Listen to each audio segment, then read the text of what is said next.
စစ်ကောင်စီကသူတို့တက်တန်းတလျှောက်အတွင်းအကြီးမားဆုံးအမှားကြီးတစ်ခုကိုပြုလုပ်လိုက်မိပါပြီသူတို့အတွက်လုံနေကြအလုပ်တစ်ခုလို့ဆိုပေမဲ့ဒီဒီချင်းဟာအလွန်တိတာထင်ရှားလွန်းတဲ့စစ်ရာဇဝတ်မှုကြီးဖြစ်နေပါတယ်ပြည်တွင်းနေပြည်သူတွေသာမကကဘာကပါတိတ်ထင်ရှားလွန်းတယ်ဆိုတာကိုချက်ချင်းသိလိုက်တဲ့ဖြစ်စဉ်ကြီးဖြစ်တဲ့အတွက်ကြောင့်သူတို့အတွက်အမျက်မထွက်ဖ ೇನೆ အလွန်ကြီးကျယ်တဲ့အရှုံးကြီးတစ်ခုဖြစ်သွားပါတယ်ဒီဇင်ဘာလ10ရက်ည9:00 နာရီအချိန်မှာစစ်အုပ်စုကမြောက်ဦးမြို့ဆေးရုံကိုဘုံကျဲတက်ခတ်ခဲ့ပါတယ်မနေ့ကဒီဇင်ဘာလ10ရက်နေ့ည9:00 နာရီအချိန်မှာဒီအကြမ်းဖက်ဖက်စစ်ကောင်စီကဒီမြောက်ဦးမြို့ပြည်သူ့ဆေးရုံကြီးကိုဂျက်ဖိုက်တာ2စီးနဲ့နေပြီးတော့မှဒီပေါင်900ဘုံနှလုံးကျေးချတိုက်ခိုက်ခဲ့တာရှိပါတယ်ဆိုတော့အဲ့ဒီအကြမ်းဖက်ဘုံကျဲတိုက်ခိုက်ခံရတဲ့ဖြစ်စဉ်မှာဆေးရုံတက်နေတဲ့ဒီအရသာပြည်သူဒီလူနာစုစုပေါင်း33ဦးတည်ဆုံးပြီးတော့86ဦးဒဏ်ရာရတာရှိတယ်ဗျဆိုတော့ဒီတည်ဆုံးတဲ့အထက်မှာတော့ဒီအမျိုးသား16ယောက်ဒီအမျိုးသမီး18ယောက်စုစုပေါင်း33ယောက်နောက်ဒီဒဏ်ရာပြင်းထန်တာကတော့ဒီအမျိုးသား18ယောက်အမျိုးသမီး9ယောက်စုစုပေါင်း28ယောက်နောက်ပြီးလို့ရှိရင်ဒီအလာဇာဒီအငယ်စားဒဏ်ရာရတာကတော့အလုံးပေါင်း49ယောက်ရှိတယ်ဗျဆိုတော့ဒီဒဏ်ရာရတာစုစုပေါင်းကတော့86ဦးရှိပါတယ်မောအောင်လှိုင်ဆိုင်အုပ်စုကို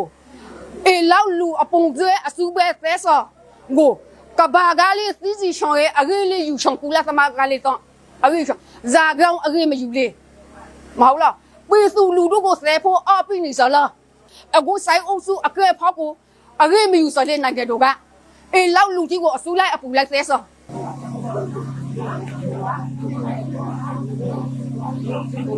လူပေါင်း33ယောက်တောင်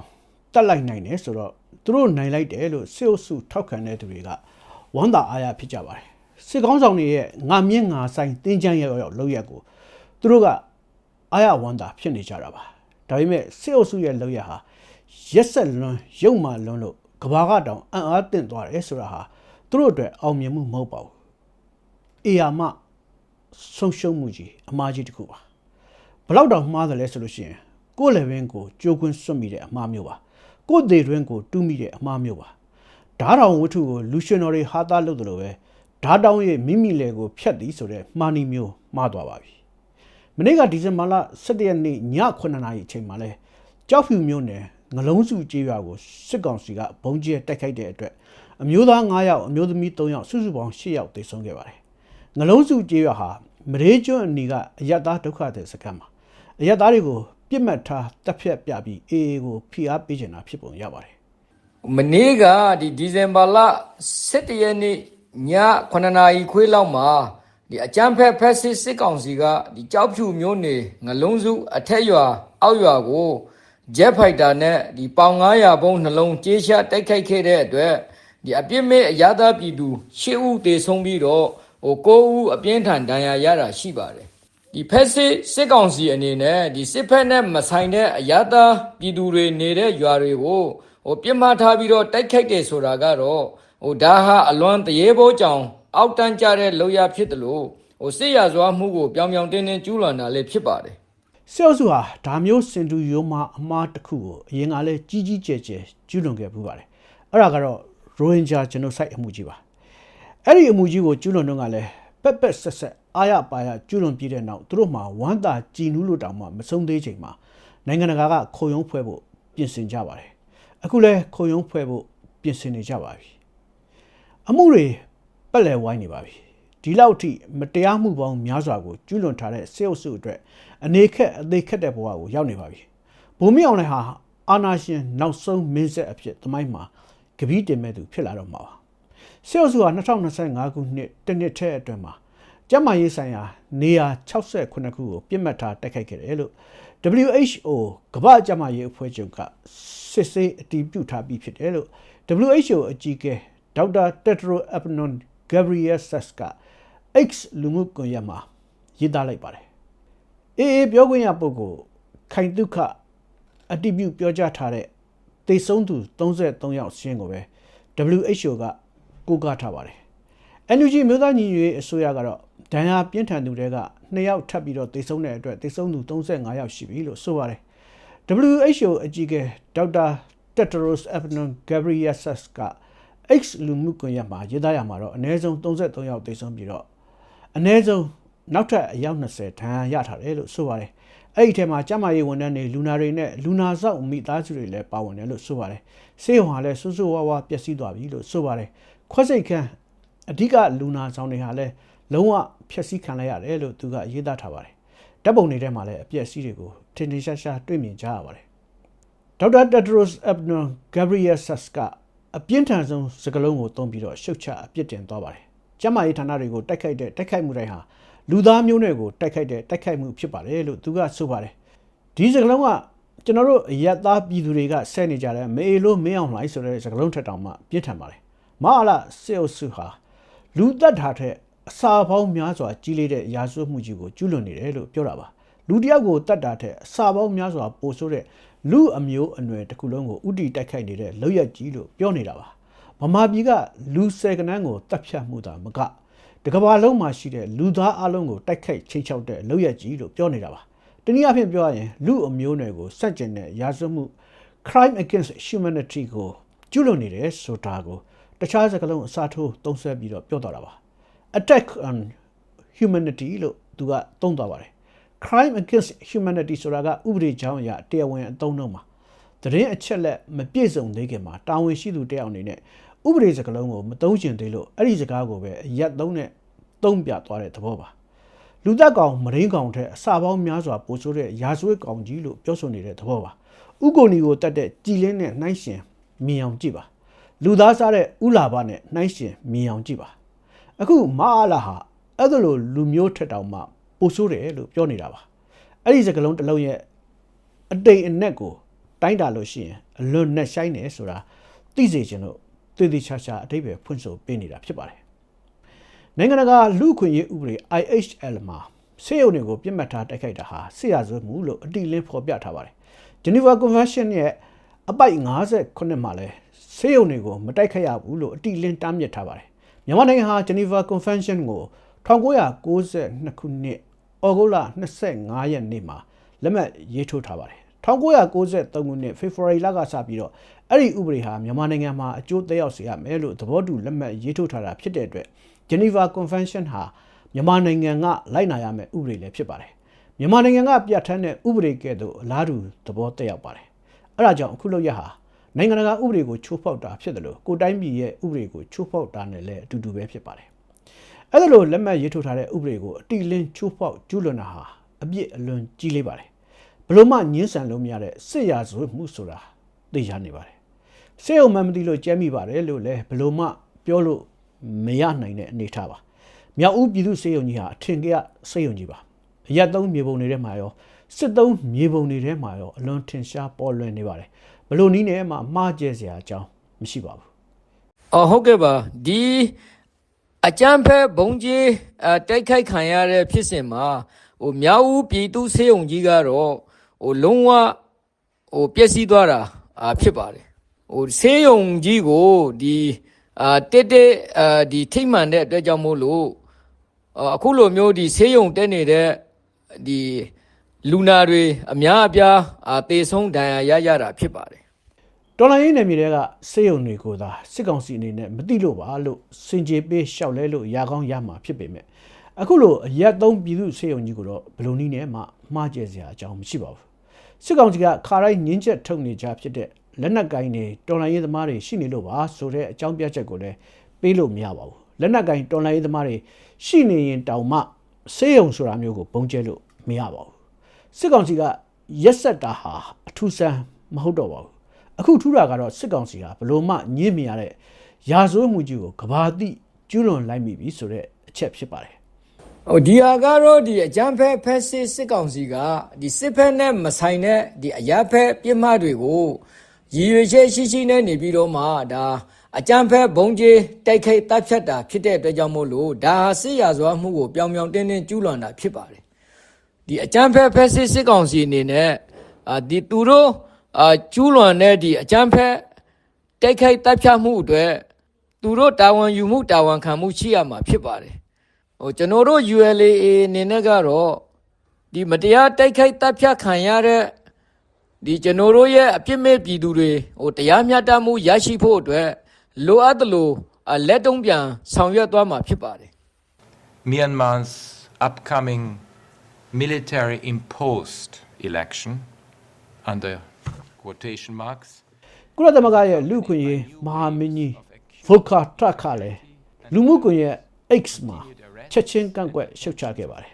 ်လူခွင့်ရေးဆိုင်ရာနိုင်ငံတကာအစစ်မြင့်ဆုံးပုံကရှုတ်ချပြောဆိုလိုက်တာဖြစ်ပါတယ်လူပေါင်းဒါဇင်နဲ့ချီတေဆုံးဒဏ်ရာရသွားတဲ့ရခိုင်စေးုံတိုက်ခိုက်မှုအတွက်ရှိသမျှစကလုံးတွေအနက်အပြင်းထန်ဆုံးစကလုံးနဲ့ကျွန်တော်ရှုတ်ချပါတယ်အလွန်အမင်းစိတ်ပြက်တုန်လှုပ်မိပါတယ်လို့သူကပြောသွားတာဖြစ်ပါတယ်မြောက်ဦးတိုက်ခိုက်မှုအတွက်စုံစမ်းစစ်ဆေးမှုလုပ်ဖို့လည်းသူကချက်ချင်းတောင်းဆိုသွားပါတယ်ကုလသမဂ္ဂအနေနဲ့လည်းမြောက်ဦးတိုက်ခိုက်မှုအတွက်ရှုတ်ချကြောင်းဒီဇင်ဘာလ17ရက်နေ့မှာတရားဝင်ထုတ်ပြန်ခဲ့ပါတယ်မနေ့ကရခိုင်မှာတိုက်ခိုက်သွားတဲ့သတင်းဟာကုလသမဂ္ဂကိုနက်နက်ရှိုင်းရှိုင်းအချက်ပေးခေါင်းလောင်းထိုးလိုက်တဲ့ဖြစ်ရပါကျမရေးအဆောက်အုံအရသားဆေးဘက်ဝန်ထမ်းတွေကိုလေးစားရပါမယ်အကာအကွယ်ပေးရပါမယ်လို့ကုလသမဂ္ဂရဲ့ပြောရေးဆိုခွင့်ရှိသူဖာရန်ဟက်ကလည်းသတင်းစာရှင်းလင်းပွဲတစ်ခုမှာပြောဆိုသွားပါတယ်ဒီတိုက်ခိုက်မှုကိုကုလသမဂ္ဂကရှုတ်ချပါတယ်ဒါဟာအရသားတွေနဲ့အရက်ဖက်ဆိုင်ရာအဆောက်အုံတွေကိုတိုက်ခိုက်အန်ဒီရပေးတဲ့ကျေပြတ်တဲ့ပုံစံတစ်ခုဖြစ်ပါတယ်နိုင်ငံတော်မှာရှိတဲ့လူအဖွဲ့အစည်းတွေပျက်စီးကြေမွနေပါပြီလို့သူကဆိုပါတယ်ကလေးငယ်9သန်းအပါအဝင်လူပေါင်း 16.2 သန်းကိုအကာအကွယ်ပေးဖို့အတွက်2026ခုနှစ်မှာဒေါ်လာသန်းပေါင်း890လိုအပ်နေပါတယ်လို့လည်းသူကပြောသွားပါတယ်လူ့အခွင့်အရေးဆိုင်ရာအာဆီယံလွှတ်တော်အမတ်များအဖွဲ့ APHR ကလည်းကုလသမဂ္ဂနဲ့အလားတူပဲတတ်နိုင်သမျှအပြင်းထန်ဆုံးစကားလုံးနဲ့ရှုတ်ချလိုက်ပါတယ်လို့သူတို့ရဲ့စာမျက်နှာမှာဖော်ပြရေးသားခဲ့ပါတယ်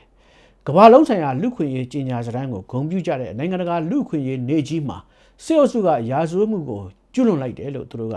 ထောက်ပြပါတယ်ဒီလိုရက်ဆက်ကြမ်းကြုတ်မှုမျိုးကိုနိုင်ငံတကာလူ့အခွင့်အရေးနေကြီးမှာလုပ်သွားတယ်ဆိုတာဟာ